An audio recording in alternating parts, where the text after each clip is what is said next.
Friends, good afternoon. My name's Nick Napier, and I'm speaking to you on behalf of the Scottish Palestine Solidarity Campaign, one of our series of almost regular Sunday afternoon webinars where we discuss with someone we think has something very useful to contribute to the discussion around delivering effective solidarity to the beleaguered people of Palestine. We have had a lot of big hitters on this show over the last year or so, but I'm especially delighted to invite Rabbi Dovid Weiss to join us. And he has joined us from New York, I believe, Rabbi Weiss. Yes. Rabbi Weiss is one of the leaders. He's an international spokesperson for Jewish group Neturai Karta. He is very well known indeed internationally, campaigning on issues of Palestinian freedom. And he obviously, you don't get any prizes for realizing that he works on the basis of a Jewish religious ethic, which leads him to that conclusion. Rabbi Weiss, first of all, a lot of Zionists say you guys are insignificant. There's very few of you. Most Jews are militant supporters of Israel. Why do you pretend that you're more important than you are? That's not a view I share, but would you like to respond to the critics before we discuss the substance, Rabbi Weiss? Yeah, well, first, as always, I pray to the Almighty that he should bestow upon me his truth, his wisdom, that I may be worthy of conveying his message, and so you can sanctify his name and hopefully, inshallah, being priest to the world. And assalamu alaikum, greetings to all who see this, and hopefully it'll be spread around the world, this message.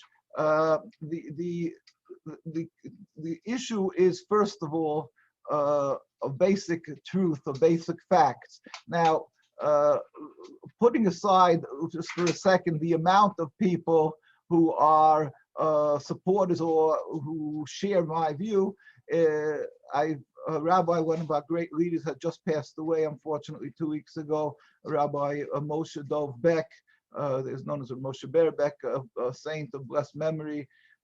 And he would always say, 1 and 1 is 2. You know, the fact, we have to know what the fact is. You can't change it, even if the whole world will just try to dispute with and claim that that's not true. But the fact is fact. You can walk outside here in New York and it's now daylight, and if you're going to say it's night, you're going to prove with all mathematical figures that it's night. It's yeah, but as you know, Rabbi Weiss, the Zionists do not wish to engage with you at the level of ideas and justice. They wish to say, I'm an anti-Semite, you are either a self-hating Jew or irrelevant and insignificant. It's a technique for not engaging. Please develop your I'm just for the first, when I will, with God's help, explain the basic issue why it's clearly what's called the Jewish state, or that the Zionism is a Jewish ideology. It has to do with the basics of Judaism. That is a bold-faced lie. It is directly antithetical to Judaism. It is the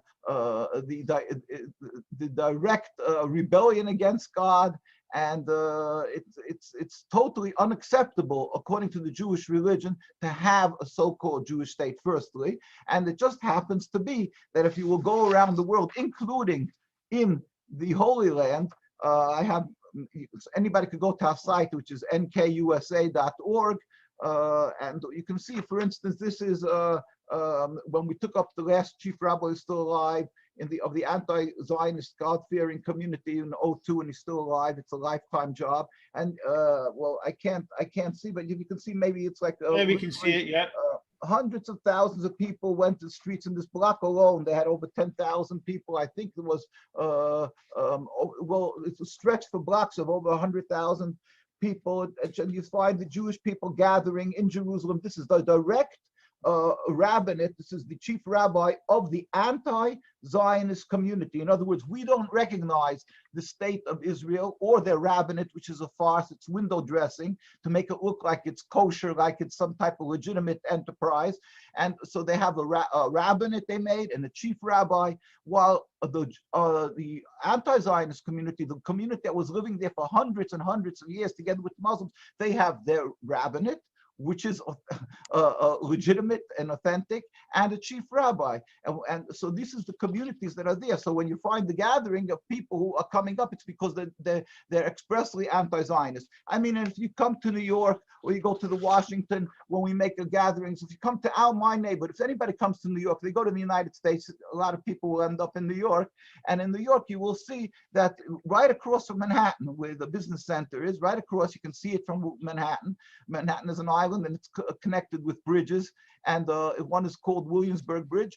In Williamsburg, right across from that bridge, you will find the largest concentration of religious Jews around the world, besides in Al-Quds in Jerusalem. And there is not one single Israeli flag over there. And it's the most religious community. In other words, Jews who profess and are clearly religious Jews. They wear it on their sleeve. In other words, they dress as Jews. And you see, and the most scholarly communities, they're all full of many rabbis. And there's not one Israeli flag. And there's a reason for that. It's because we oppose, because we are Jews, we oppose the mere existence of the state of Israel. Now, Judaism is a religion of 3,000 years. We made this bond with God. We accepted upon ourselves the covenant of Torah to be subservient to God. And this subservience requires that once we went into exile around 2,000 years ago, that we are put under 3 oaths by God. One is that we should not, return en masse, create our own sovereignty. Secondly, we should not rebel against any nation. We have to be loyal citizens in every country, whether you're in Scotland or the United States. A Jew has to be a loyal citizen in any country where they're existing, where they live, and pray for the well-being of that country. And thirdly, we should not make any attempt to end the godly decreed exile, which what happened with the destruction of the temple 2,000 years ago. Now, Zionism is a mere, today it's unfortunately 73 years since its ratification by the United Nations, since the start of their enterprise of coming into Palestine and occupying. It's a little over 100 years, but not more. It's a little over 100 years, and so therefore it has nothing, to claim that this is the basics of Judaism is ridiculous. It's a political movement that just started, and all the rabbis around the world, universally, and we have a book on that, stood up in opposition to this. We compiled a book called The Rabbis Speak Out, which is 130 years of rabbinical opposition from the leading rabbis. Of course, there's tens of thousands of rabbis, but these are the leading rabbis from around the world, who anybody who knows the Jewish religion will know who these rabbis are. I opened the page to Rabbi Yisrael Meir Cohen, called the Chafetz Chaim, and he wants life. He's one of the greatest compilers of Jewish law in the last century, and a little over century. In 1933, he passed away, and he wrote in his writings, and everybody respects and follows his teachings. He writes, the Zionists are dead limbs of our people, which causes the entire body to rot. In other words, the whole Judaism starts to rot because of Zionism. And this is a codifier of Jewish law from Europe, from Lithuania. He passed away in 1933. That was well before the state was even created, but the concept of Zionism was already sprouting its tentacles, whatever. And therefore, I'm just showing that the concept is unacceptable. It's contradictory and antithetical to our religion. They say that we should not respect the countries, the indigenous people. We should go up en masse, occupy, which is a breach of what God says. We're not allowed to return en masse. They rebel against the indigenous populace, the peoples that are there. So in every aspect, they are rebelling directly against God, and it's what it is a political movement. It is a material political concept, an ideology, a flawed ideology that is so different than what Judaism, which is subservience to God. It has one of the two. The twain shall never meet. It's two completely different concepts, and it's. Can I just interrupt you, because I want to? Sure. I mean, that's what you've shown. Is that this is not a trivial, marginal point of view. I know that, and it's really important because it's airbrushed out of the news and history and so on. But can I take you back to New York? Did I see a video of an event in New York in a baseball stadium with 10 or more thousand Orthodox Jews, and the language was blistering. I mean, I would hesitate to be so hostile to the state of Israel as some of, I think there was one of the speakers was Yaakov Rabkin, and he was very, very harsh indeed on attacking the violence of the Israeli state against Orthodox Jews. Could you explain that a little bit before we look at the history and right? So on? Certainly, yes. We've had many in the largest convention halls and stadiums and Madison Square Garden. Where we had in many of these areas, because we have, thank God, such large communities. So when we call for a gathering of the Jewish people, the rabbis and the laymen, we need a very large area. And as you say, I'm sure you can look it up on our site, and you can see the picture of that gathering in the stadium. The fact is that not only the Zionists do not respect the rights of the Palestinian people, but of course, being that they're rebelling against God, they have it's not even subconsciously, it's in this the core that they hate and they detest the religious Jews, because we oppose and we declare that their existence is untenable, that it's unacceptable. So they hate us, and what they do is they constantly harass and actually assassinate rabbis through since their existence. Children, they pull off the streets, they beat, an arrest with horses, older people, they have no respect for anybody, they trample with horses, with tear gas, with anything. There's thousands and thousands of pictures on our site, what they do to the Jewish community over there. I wasn't sure if you saw that. And these are Israeli police, they are the Israeli army, the police. Now they have a law that that every boy and girl that is 17 is automatically required to serve in the IDF, in the Israeli Defense Force. Now we refuse to, at the cost of our lives. So they arrest, and of course they demean them. They put on their green army uniforms just to demean them and psychologically try to beat them down. This is a girl. She's holding a prayer book and that she was praying Tehillim. It's called Psalms from King David, and is crying because they arrested her, as they do constantly, the boys and girls, because we refuse to serve in their army. And this is an ongoing phenomenon. There's, like I say, you can see how they brutally beat, arrest, and kill. Just this week, we have pictures up, I believe, on our site that you can go. That they broke into 30 houses now. They break in, they steal the money. They're common criminals. They went and they took all the money that was in the poor families, whatever they found, money and the computers. But I'm just saying, whatever they found of value, they just stole it also, besides everything else they did. This happens a lot to Palestinian families, but you're saying it also happens to poorer Jewish families as well. Constantly. If you look at the pictures that we cut, the constant harassment, and I say really the brutality to the religious Jews, and they constantly look for ways to break the backbone of the community. Like they try to put a sports center, because they know that the Jewish people, we have a concept of modesty.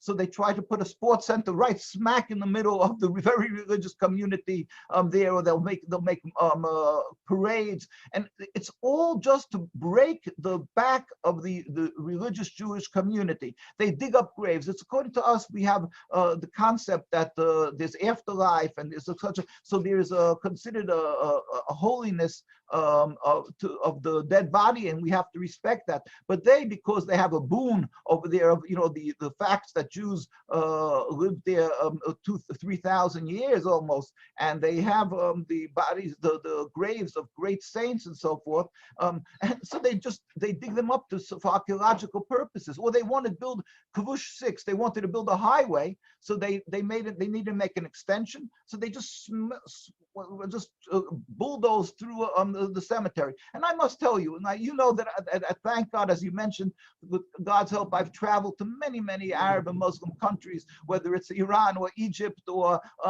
you know, or Lebanon and so forth. And I must tell you, for instance, in Egypt, they have something called the Ring Road. In other words, they had the traffic jams, a terrible traffic problem. So they made a ring around Cairo that you should be able to travel if you needed to go off on different exits, and you shouldn't, you know, they should be able to solve the problem of traffic. Now that happened to have to go through a very large old Jewish cemetery. So what they did was, out of respect, they built it on pillars that it should not disturb the graves. It cost millions and millions of dollars, and nobody talks about it, respecting it. I went to Iran. You look, they have many prophets, Mordechai and Esther, and many prophets that are buried, Daniel and so forth. You should see the respect. They pray there also, and the respect they give for the Jews. Well, if you go to Israel now, they have the disrespect is just as they have respect, they have disrespect, and this is a fact. And mind you, if Iran or Egypt or any other Arab or Muslim country would if for some reason by mistake or somehow disturb a grave, they're all over it, claiming anti-Semitism. Well, they're doing this constantly. I could go on and on and on with Rabbi Weiss, let's educate people. You talked about the assassination of rabbis. Have I got it right? The first assassination in Palestine by the Haganah was the Jewish spokesman for the Jewish community, Jacob Dahan, who was murdered by the Haganah outside a synagogue. The first assassination was not of Palestinians, but was of a Jew. Would you like to explain that, please? Yes. This is, we have put out a book called The Struggle. It's a small pictorial history of the struggle of orthodoxy, of Orthodox Jewry against Zionism. It's very interesting. It's just a little booklet of pictures that, so you have from the pictures of how in 1920s, Rabbi Sonnenfeld of blessed memory, he was the chief rabbi in the 1920s, before the Zionists, you know, their farce. So he met with the king of Transjordan to express that the Jewish community that was living there for so long, that we have no want to create a sovereignty, and we oppose it entirely. He even put advertisements in Arabic in the Arab papers. We'll get back to that with God's help. But here is the procession, the funeral procession. This was in July 1st, 1924. Tens of thousands of Jews. They were the smallest community, because there was the greatest community with the Muslims, and then there was the Christian community and the Jewish community. And this fellow, his great person, his name was Professor Yaakov Yisrael Dahan. His blood should be avenged. He was a Zionist. He lived in Denmark, and there's a statue of him in Denmark because he was a great, a brilliant man, a diplomat, and the king even escorted him when he decided to go up to Palestine. He decided to become religious, and he thought that to become religious, he fell into that, the trap what Zionist is. The best thing is to join Zionism. He went there, but he was searching for the truth, and he almost immediately became aware of the fact that the truly religious were anti-Zionists, and he became very closely attached to this Rabbi Sonnenfeld, the picture I showed you, and this, yes. And he said, your word, and he said, I'll help you, because he knew how to maneuver through the diplomatic world, and he said, I'll get you word, I heard to the whole world, because you're being oppressed, stifled, you're the voice of the Jewish community by the Zionists, and I will get you word out. The Zionists said they warned him. And they told him they're going to kill him. They told him they're going to assassinate him. And in the middle of the streets, in front of Shaarei Tzedek Hospital, in the middle of the streets of Jerusalem, they went cold-bloodedly. They shot him. And this is the picture of a funeral procession. This is another rabbi who was murdered by them in the middle of a demonstration. They simply beat him to death, and on and on. This is where they're breaking into synagogues, and it's just. Rabbi Weiss, this is a history that's not very well understood. Dahan, on behalf of the Jewish community in Palestine, was campaigning against the Balfour Declaration. He was killed because he was a dangerous opponent of the Zionists. That's not very well known, despite your best efforts. Yeah, but Yeah, we have to know that the works of the Satan is the God allows it that way, but we have to do what we have to do. We shouldn't become intimidated. I mean, because if you would just simply try to understand, the United Nations ratified, for instance, to make a Jewish state, and while the majority of the communities of the people living there were Muslim, and as I mentioned, and the second large community was the Christians, and the third was the Jewish people. Now, how could you take and uproot a whole people, the Muslim community, from their area because somebody wants a religious state?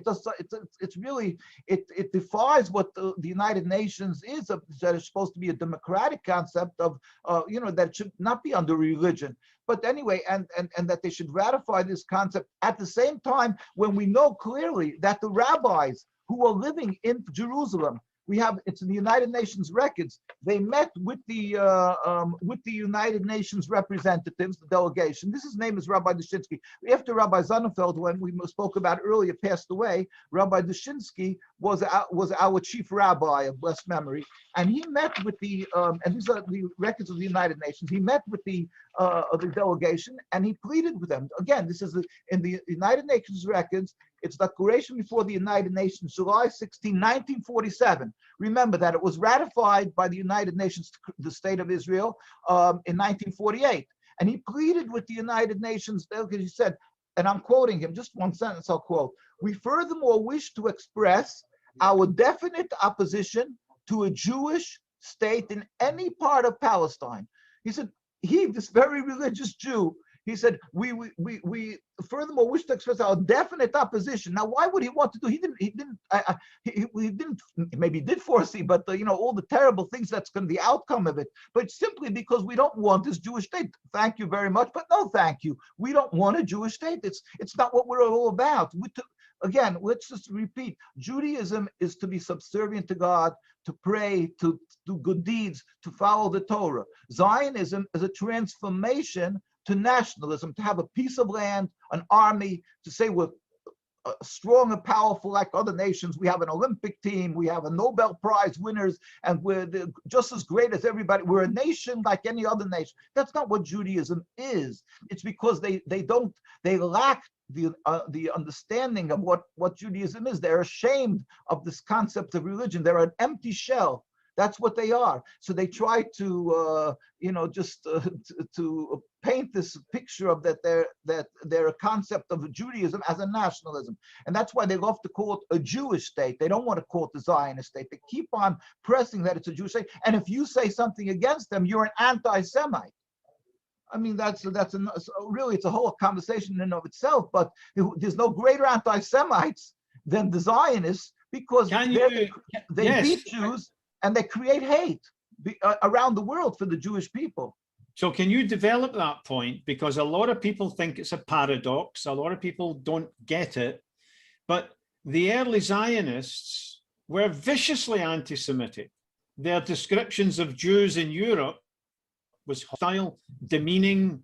I mean, I couldn't plumb the depths of language that the Zionists used. I mean, what can I say? Arthur Rupin, one of the founders of the JNF, could I mean, his language, nobody could be more extreme in his denigration of Jews than Arthur Rupin, and he's one of the founders of the Zionist program. Can you tell people a little bit about people like that? Because the idea that Zionism is anti-Semitic, a lot of people don't get it. Please develop the point, Rabbi. Yeah, well, first, just let's look at a picture, just so you get a picture of what we're talking about. This is David Ben-Gurion reading the Declaration of Independence in 1948 in Independence Hall. I just want anybody could Google these pictures and just look at what we're dealing here. Now, they're supposed to be representing a so-called a Jewish state, and they're giving you the name Israel, which Israel is Jacob in the Bible. Now, so you would think if it would be a Muslim state, you would see a bunch of imams, sheikhs, ayatollahs or something. You would see somebody dressed as religious Muslims. They're making a Jewish state. Not one of them sitting here has their head covered, which is a requirement of the Jewish law. I mean, just look at the farce. What you're dealing with. the hypocrisy of this. Now, where is all the great rabbis? Where is the great rabbis of Europe, like that I was showing you, that from every part of the world, of the universe, that every single one, look how they look. They're all with their head covered, with beards, with as a religious Jew, as a religious rabbi. But this is not what they are. They're simply a hijacking a religion. We put out a book called Traditional Torah Opposition to Zionism, where part of it has become historical documents. We compiled a lot of quotes from the Zionists themselves. Theodor Herzl, the father of Zionism, wrote, and this is and he wrote this in his diary, so it's just a little quote, maybe one or two quotes I'll give you. He said, the way to solve the problem of anti-Semitism is to speak to the head priest of Vienna. This is in the 1890s or whatever, he wrote his diary. So it's way before the state, but these are the fathers of this movement of Zionism. He wrote, the way to solve the problem of anti-Semitism is to speak to the head priest of Vienna, to get an appointment with the Pope, to make a mass conversion of all the Jews of Austria to Catholicism. It should be done on a Sunday, in the middle of the day, with music and pride, publicly.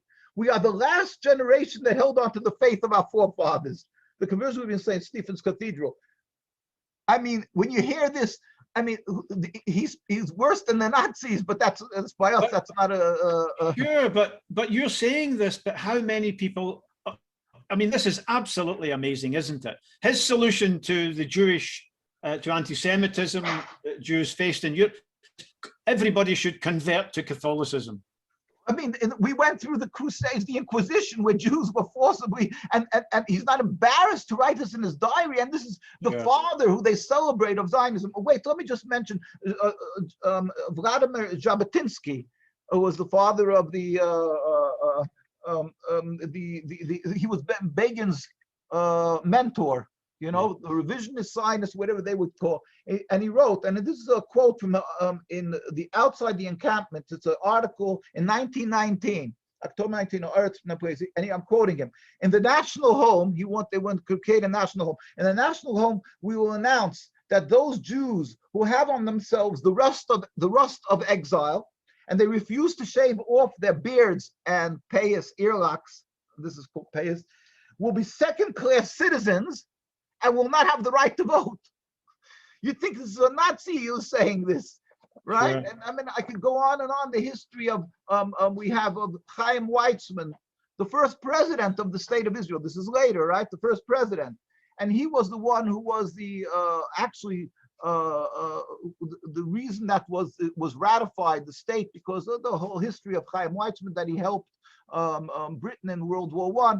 So anyway, and now when the Jews were being actually, they were under danger and they started to be harassed and murdered in Europe, so they had a meeting of the Zionists, which were quite powerful, the Zionist organizations, and they were well connected, because that's what these guys were. They weren't Jewish. They were basically, I mean, they were busy, you know, just getting connected to the political powers. And the Jewishness they dropped. These weren't religious Jews. But what they did, so they had a meeting, and this is in in the 30s. And he said, and they saw the handwriting was on the wall, what's going to happen to the Jews. So they had a discussion of they should save the Jews or using the power of the Zionist organizations. So he wrote like this, Palestine cannot absorb the Jews of Europe. We want only the best of Jewish youth to come to us. We want only the educated, meaning culturally educated, not religious educated, to enter Palestine for the purpose of its increasing its culture. The other Jews will have to stay where they are and face whatever fate awaits them. These millions of Jews are dust on the wheels of history and may have to be blown away. We don't want them pouring into Palestine. We don't want Tel Aviv to become another low-grade ghetto. And in other words, let them die. This the worst monster could be say. You wouldn't say such a thing. And this is the head of. And I don't remember if this was by the end of 1930s or 1940s already. And this theme was the Zionist theme. Yitzchak Greenbaum, who was the chairperson of the Jewish agencies rescue, wrote, when they asked me, couldn't you give money out of the UJA? That's the United Jewish Appeal. That's the Zionist great fundraising. But he said, when they asked me, couldn't you give money out of the United Jewish Appeals Fund for the rescue of Jews in Europe? I said, no. And I say again, no. One should resist this wave which pushes the Zionist activity to secondary importance. Jews should not. Yeah. I mean, this is a So whole. they were quite prepared. They were quite prepared to sacrifice the suffering Jews of Europe under. And they wanted Nazi that because they said the more Jews that die, the more the victor goes the spoils. And I'm quoting them. They said that when they're going to divide the lands, they'll be able to look as people who suffered, and they're going to give them more of Palestine. So the more they said, with blood we will get the land. Can we examine? So much to talk about. Yeah. Can we examine that a little bit more closely? It's an axiom of Zionism that people like you cannot live in America, Britain, France, Lithuania, etc. Jews have to leave their countries and go to Palestine. If it's an axiom of Zionism that Jews are always hated and cannot live among the rest of us, surely you could make the argument the Zionists actually need anti-Semitism in order to justify their colonization of Palestine. Would you like to develop that point? Right. Yes. I mean, they use that concept constantly. They spoke about that. As I said, that the way to with blood we will get the land. In other words, with the falling of the murder of Jewish people will get the land. I'm looking for that quote, which I will, with God's help, give to you. That this is one of their basic concepts. First of all, they at the time they created. Oh, here we go. I got it. Thank God. This is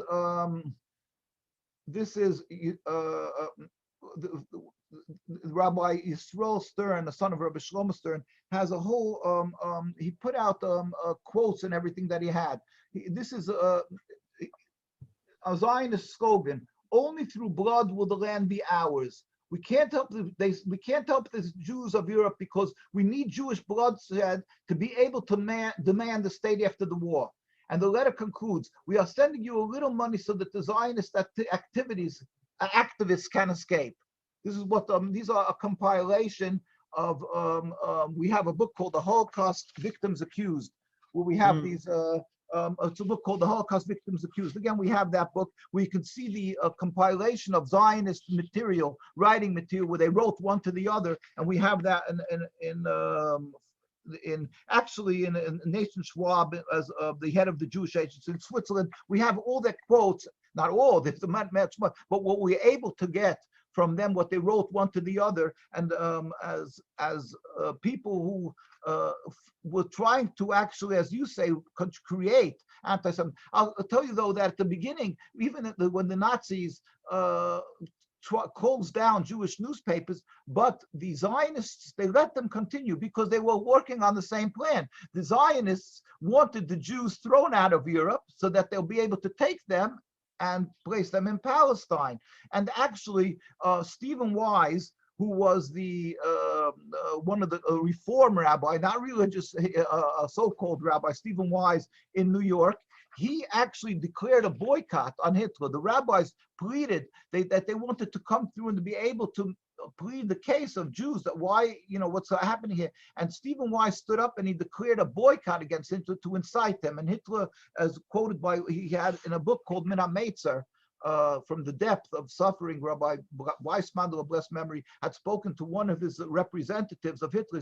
Hitler said, when this Stephen Weiss declared this boycott, he said, I'll show them. They're going to want to fight with me. I'll show them what I can do. Now, of course, we're not trying to in any way condone or explain away what Hitler did. His name should be obliterated. Whenever we say his name, we say Yamach Shemo. His name should be obliterated. But it happens to be that the Zionists did incite. Our rabbis try to work and to try to placate, as is the way we were taught to do, and try to come through or something, but the Zionists didn't allow that. In fact, the rabbis, over 400 rabbis, marched to Washington to meet with the president, to be able to work out some type of a meeting of with the somehow to save the Jews, meeting with the Nazis or something, and but unfortunately it was they didn't allow it. These Stephen Weiss and the other representative of the Zionists did not allow them to be able to do this. They stopped. They didn't give the president the permission to meet. They stopped the meeting of 400 rabbis, which was a historic event. They marched to Washington, and they didn't allow this to come about, this meeting with the rabbis, because these were the powers. These were the ones that had the power in Washington. It's a lot of this is written, and a Holocaust victim is accused. No, you're trying to uncover a history which a lot of people wish to cover up. And it's truly shocking, and you've given us a taste of that. I would just appeal to our viewers to follow the issue, to study more and more, and you'll see the fascistic clash between Orthodox Jews and the Zionists from the very beginning. Rabbi Weiss, could I ask you to send a message to the British Parliament? The Westminster Home Affairs Committee has said that we're allowed to use the word Zionism, but we shouldn't use the word Zionist because it is a term of vile abuse.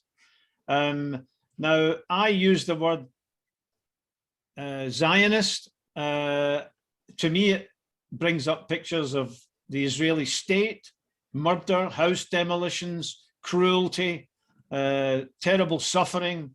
And therefore, when I use the word, I use it in an angry way. The Westminster Committee says I shouldn't do that. I shouldn't use the word Zionist because it's a racist epithet. This is a strange world we live in. Could you respond to that, Rabbi Weiss? It's ironic, and it's very sad. It's very sad because we had I think it was Facebook closed us out. Facebook was our site and so forth was disconnected from is it Facebook? I don't work. I just go around doing the speaking, but it was one of these major. I'm asking a colleague here who works on these things. Please, feel free. We were cut out from many. This isn't one of those quiz shows where you're not allowed to ask your friends. Yeah. No, just simply, but I don't know if it was YouTube or Facebook or one of they simply closed out issues, and they sent us a letter because it's like, insightful or something like that. Now I can't understand that. I mean, that our brothers and sisters, both the Jewish and Palestinians, are being brutally beaten. We are totally nonviolent. We go out, we demonstrate, we speak up. We have distinguished rabbis, we have distinguished communities. We're simply pleading that our voice should be heard. We're simply saying that the people are being duped and fooled by a flawed political movement, unacceptable, that's occupying another people. And they're using the name Zionism and Zionist, but we can't use their name that they proudly announce what they're doing with. I mean, it's beyond comprehension. We put out, this is the book I mentioned, The Holocaust Victims Accused. It's really important compilation. I mean, we have over there, but this again, it's a side issue when you talk about Zionism, because this is speaking about the Holocaust period, and it's talking about Britain, Scotland. You should. This is. I would just like to mention one thing. It's at the time, but again, it's a side issue from Zionism, but it's nothing. But it's something that we shouldn't forget. In the Times of London, in June 6, 1961. Rabbi Dr. Solomon Schoenfeld, who served in the period of the Holocaust as the chairman of the Rescue Committee, which was founded by the chief rabbi of Britain, published a letter to the editor which set off a storm amongst British Zionists. And he writes like this: your recent reports of the Eichmann trial, which was Eichmann was one of the leaders of the Nazis, who the gas chambers and everything, the murdering of the millions of Jews. So in the Eichmann trial, so in your recent report of the Eichmann trial included considerable evidence tending to show that His Majesty's government was largely indifferent to and unwilling to take action in defense of the European Jews who were being massacred daily by the Nazis. And this was so in spite of efforts by Zionist leaders to persuade the British Foreign Office to rouse itself into action on behalf of the victims. That's what the Zionists said. And he said, my experience, I'm not going to go through the whole thing, it's the whole thing, but I just want to quote a little. My experience, and this is the, remember we're talking about Rabbi Dr. Solomon Schoenfeld, who served as the chairman of the rescue committee under the chief rabbi of Britain. He said, my experience in 1942 and 1943, which was the time when the Jews were being slaughtered in millions of Jews, he says, was wholly in favor of British readiness to help openly, constructively, and totally. And this readiness met with opposition from Zionist leaders who insisted on rescue to Palestine as the only acceptable form of help. In other words, they could have saved the Jews. He writes a whole long issue that in 1942, before with council for rescue from the Nazi terror, there was I'm just going to skip over it. In following the United Nations Declaration read to both houses of parliament in December 17, 1942, and consultation with the Dominion government of India, they declared its readiness to find temporary refuge in its own territories or on the territories under its control for endangered purposes who were able to leave from under Nazi occupation. And as a result of widespread concern, the persistency of within 2 weeks, a total of 277 parliamentary signatures of all parties signed on to this. And they were ready to, in other words, to save the Jews. And I should add that His Majesty's government did in fact issue some hundreds of meridius and other immigration permits. Already, while the parliamentary motion was gathering momentum, voices of dissent were heard from the Zionist quarters. They said, why not Palestine? The obvious answer is that the most urgent concern was humanitarian and not political, and that the Mufti-Nazi alliance ruled out Palestine for the immediate savings and the Britain could not add to its Middle Eastern problems. Let me just finish with this. At the parliamentary meeting in 1943, when the next steps were being energetically pursued by over 100 MPs and lords, a spokesman for the Zionists announced that the Jews, these Zionists, would oppose the motion on the grounds of its omitting to refer to Palestine. Some voices were in support, when finally the promoters exclaimed in desperation, if the Jews cannot agree among themselves, how can we help? So you know what a scandal this is? In other words, the Jews could have been saved. The Jews could have saved, and the same thing is Japan. There's a book. We have the documents how Japan offered to take in the Jews. And again, it's a whole history of itself that the Zionists stopped all these efforts to save the Jews because they wanted to build. They needed cannon fodder to build and their homeland there. And in fact, can I just add to that? Yes. I mean, when the British colonial authorities offered a safe place in Mauritius for Jews who were fleeing Nazi Germany, fleeing Europe after the overthrow of Nazi Germany, the Haganah blew up a big ship called the Patria and killed hundreds of Jews to prevent them leaving for a safe place in Mauritius. They were prepared to kill large numbers of Jews in order to prevent them leaving Palestine. Have I got that right? You certainly do. We have that in this book, The Holocaust Victims Accused. It says, and the sinking of the true Patria with its passions in the port on November 1st and November 3rd and 1940 respectively, the steamships Pacific and Milos, I don't know if I'm pronouncing Milos right, were intercepted by the British off the Palestine coast with 1,771 immigrants. On November 20, the decision to transfer them with others was announced officially. Arrangements were accordingly made exactly as to transfer the Pacific and Milos passengers to Mauritius on the SS Patria, then in Haifa Harbor. In the meantime, a third ship, the Atlantic, was approaching Palestine with another 1,783 Jews. And on November 24, an arrangement was made to transfer the overcrowded Patria, and the passengers could be accommodated.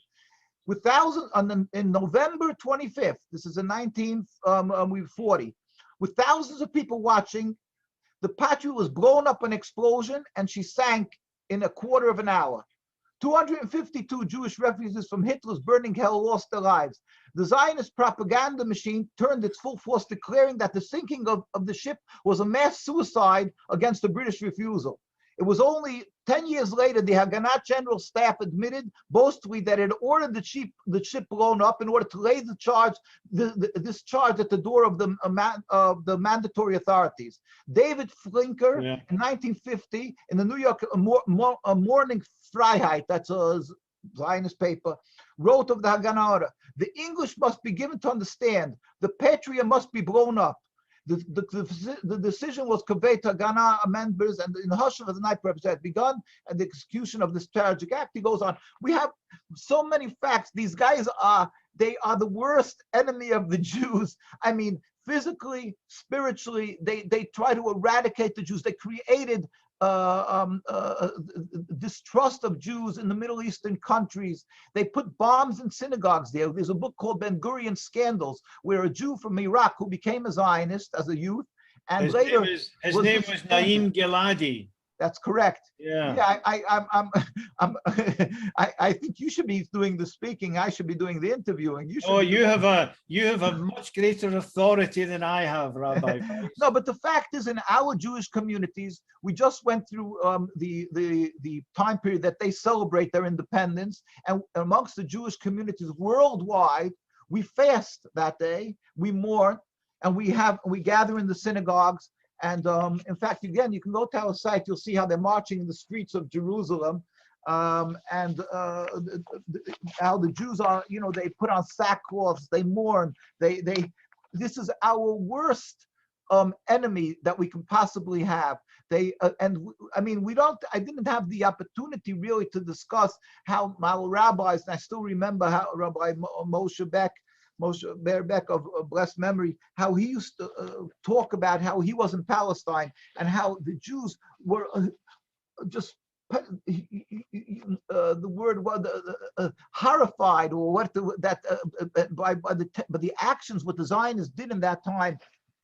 In the name, they did it in the name of the Jews. He said, we were living as close neighbors. We lived together in peace and harmony. We have some pictures how Jews lived together and babysat each other's children. This was the existence, how Jews lived together. It was never a question of a necessity to have some police, human rights, from the United Nations to check and keep an eye on that, because it's a given. We live together in peace and harmony, because this is not an issue of a religious conflict between Muslims and Jews, as the Zionists portrayal, a narrative. It's nothing to do with that.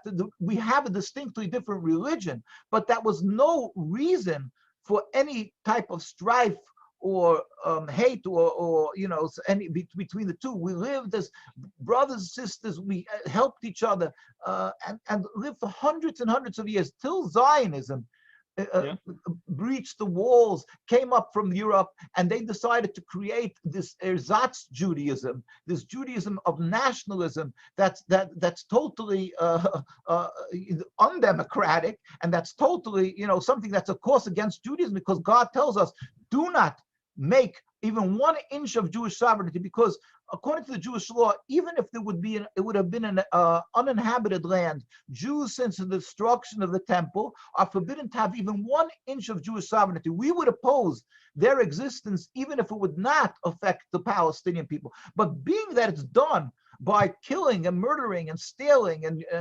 uprooting the Palestinian people, it's just another world of a rebellion against God. Rabbi Weiss, if you wish to join the British Labour Party, I don't think you'll be allowed, because you're an anti-Semite. You're telling the truth. I'm a proud Jew, and that is why we speak up against Zionism, because it's one of the leaders of the generation, the last generation. His name was Rabbi Teitelbaum, the Satmar Rebbe. He said it's a requirement of every Jew to go into the streets and let the world know that Zionism does not represent Judaism, and that the Zionist movement, the Zionists, do not represent the Jewish people. They are simply masquerading in our religion to gain legitimacy for their crime. And it's totally unacceptable. They intimidate, because that's exactly what they want. They want that people should be fearful to speak up against their atrocities and their occupation, because they know that people will be afraid that they'll be labeled anti-Semitic. That's why they insist on calling it a Jewish state, even though they detest the religion, most of them entirely.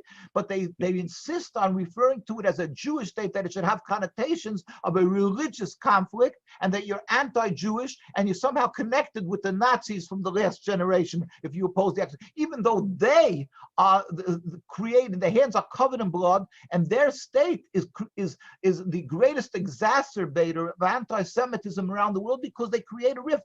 Whereas all the Jewish communities of the Middle Eastern countries, we all lived there for thousands of years. We flourished in Iran and in Egypt and all the, and they're almost non-existent because of the anti-Semitism and the mistrust and suspicion that they placed on Jews. I must say that Iran constantly distinguishes between Judaism and Zionism.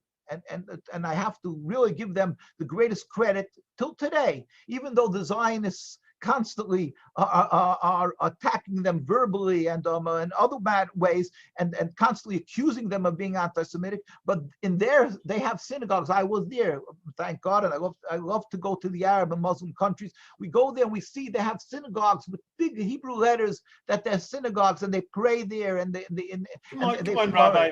Well, Rabbi Weiss, you're saying you travel in Middle Eastern countries among these Arabs and Iranians. Come on, everybody's taught that this is an ancient hatred and that you're in great danger from dangerous Arabs and dangerous Iranians. Are you trying to tell me that's not true?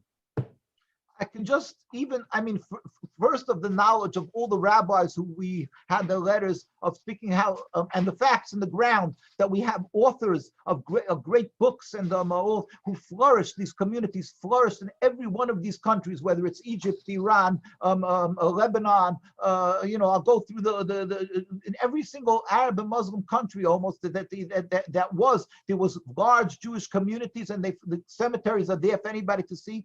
Till the advent of Zionism, we flourished. We put out the greatest rabbis there. And then the fact is, even today, in this atmosphere that the Zionists, unfortunately, portray every Jew to be a supporter of them, still in all, when we go there, and I went to these countries, now I went to Turkey, even after when they attacked their ship, the Mavi Marmara ship there, and I went there afterwards to console the ones, and we went to the hospital to visit the injured. And still in all, wherever we went, the people embraced us and said, they showed their love. We went to Gaza. We went to visit the orphanages. We cried it's heartbreaking. We went to visit, and the people, wherever we went, gave us the greatest respect and friendship. They displayed the friendship, and they said, we lived with Jews. We remember how we lived together in peace. It's the constant, the same, it's off script, it's non-script. We met with people. We went to visit in Zaytun, the Samuni family, I believe it was like one bomb killed, I think I remember how it was 29 or something.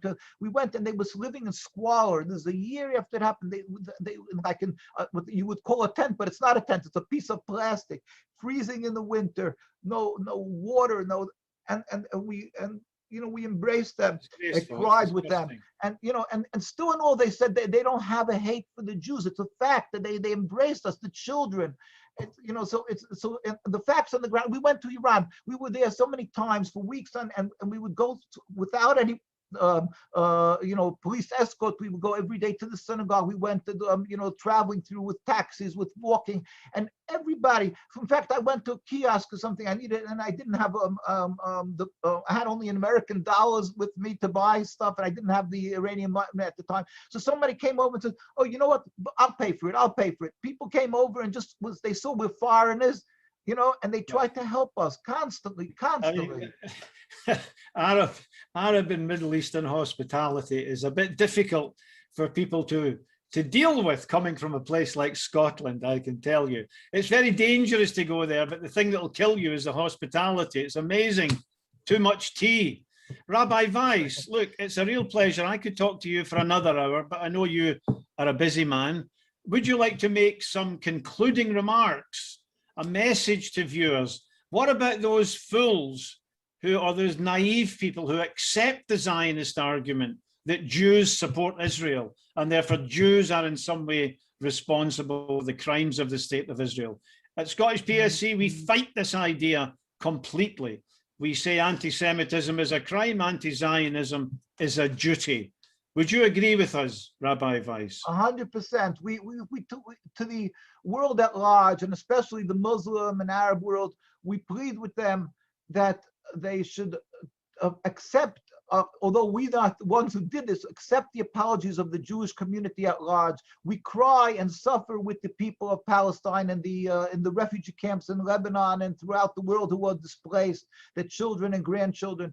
We feel the suffering, and we are frustrated that our voice is not heard. From day one, we protested against them, and we were assassinated for it, and we were killed. Until today, we stand up around the world. Our voices are stifled because of the pressure of Zionism around the world. Even some newspapers who would like to print it are fearful of being labeled anti-Semitic. But we, around the world, invariably, wherever there is a very religious Jewish community, the more religious, the more anti-Zionist. In London, you have in the Stamford Hills, you will. It's almost impossible to find an Israeli flag because it's a very religious community, and they protest and demonstrate constantly. So we plead with the world to differentiate between Judaism and Zionism, as you so eloquently said.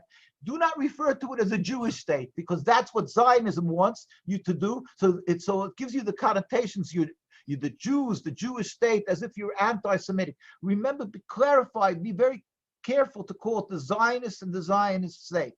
Now, to the Jewish people, I plead with them because there are many, unfortunately, mostly from the non-religious communities. They have the idealistic students, young ones, who come from mostly non-religious. And they're the settlers you're always seeing who go to the settlements because they're idealists, and they read their writings of the Zionists, and they think they're doing God a favor or something. And they go there putting their children at danger. I mean, they're occupying and they're doing things that is totally a rebellion against God. We plead with them that they should step back and look at the writings of all the rabbinical authorities. And why is it they should question themselves? Why is it that the more the religious the community, the ones who give their lives, the communities that give their lives for their religion, study all day and eat the kosher food like it should be, and the very religious, the more religious, the more anti-Zionist. So if they're real idealists, they should really look for the truth, and they will see that the support of the state of Israel is rebelling against God is a crime. We plead with the world, again, differentiate between, and let the world know that we constantly, around the world, we join with the Palestinian people. We're in solidarity. We went to Gaza, our rabbis from day one have been meeting with the heads. In fact, when President Arafat, when they made the Palestinian Authority, this is we had our spokesperson, and they poured acid in his face, and he was blind in one eye and barely able to see from the other, because he lived in Jerusalem and Al-Quds, and he spoke up against Zionism. This is the sad truth. So we always speak up, and we together, and we pray to God, and we urge everybody, pray for the speedy, because ultimately everything is God's hand. So you should bring a speedy and peaceful total removal of the occupation, the Zionist state of Israel. And we tell the world, the Jewish world, it says in the Torah, it says, why are you rebelling against me? God says, you will not be successful. The state will end. So let us pray that it should happen speedily and peacefully. People should not be intimidated. Speak clearly against Zionism and speak up until God brings this total end of the occupation.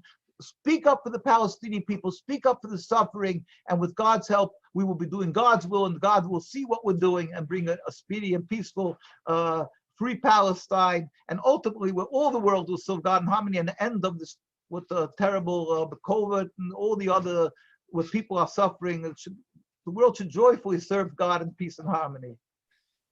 Rabbi Dovid Weiss from New York, I want to thank you most sincerely for joining in this conversation today. Nobody stands up for the Palestinian people more than he does. He never misses an opportunity to expose the crimes of the Zionist state against the people of Palestine. And I appeal to all those people who might be taken in by the Zionists, that Jews are in some way responsible for those crimes, to reflect upon what Rabbi Dovid Weiss said to us today. Again, Rabbi Weiss, a very large thank you. I hope when the lockdown is over, you'll follow in the footsteps of your friend, of your fellow Rabbi Aaron Cohen, from Manchester. We had him up here some years ago to speak to meetings with people operating from various religious ethical systems, and it was very successful. So can I invite you after the lockdown to come and speak for us in Scotland at a suitable opportunity? I would love to. I would love to. It would be the greatest honor and privilege. Well, it'll be an honor for us. It'll be a great honor. Rabbi Dovid Weiss, sorry, thank you very much again. And we look forward to working together for freedom for the Palestinians. Thank you. Thank you. Assalamu alaikum to all Muslim and Arab. Thank you. I've just got two announcements. One,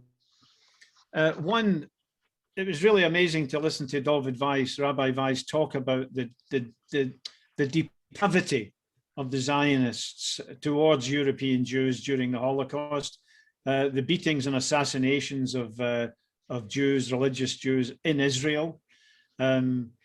So we have allies. We may be operating, we've had speakers operating from Muslim, Christian, Jewish, other ethical systems. We overlap on the issue of freedom for Palestine and support for the beleaguered people there. And we also look forward to a peaceful resolution of the crisis brought about by Zionism in the Middle East.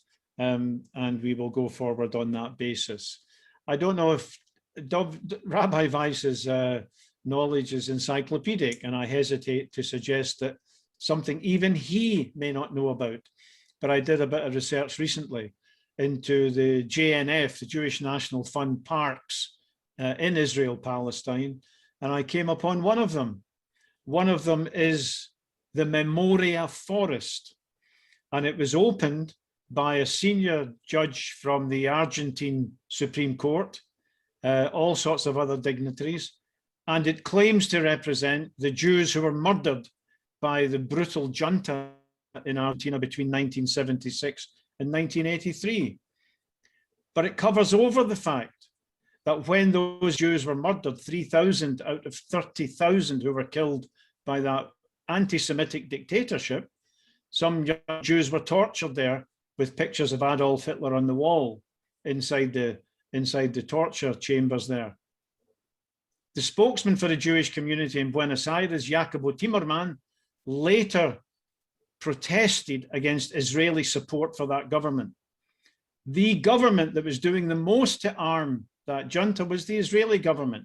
There were more Argentine officers undergoing training in Israel than any other country in the world during the torture. And Jacobo Timerman says he can forgive lots of people, but he can never forgive the Jews who were responsible, he meant the Israeli government, for the torture and brutalization of those young Jews in Israel, in Argentina. And, the park claims to represent and commemorate those Jews who were killed.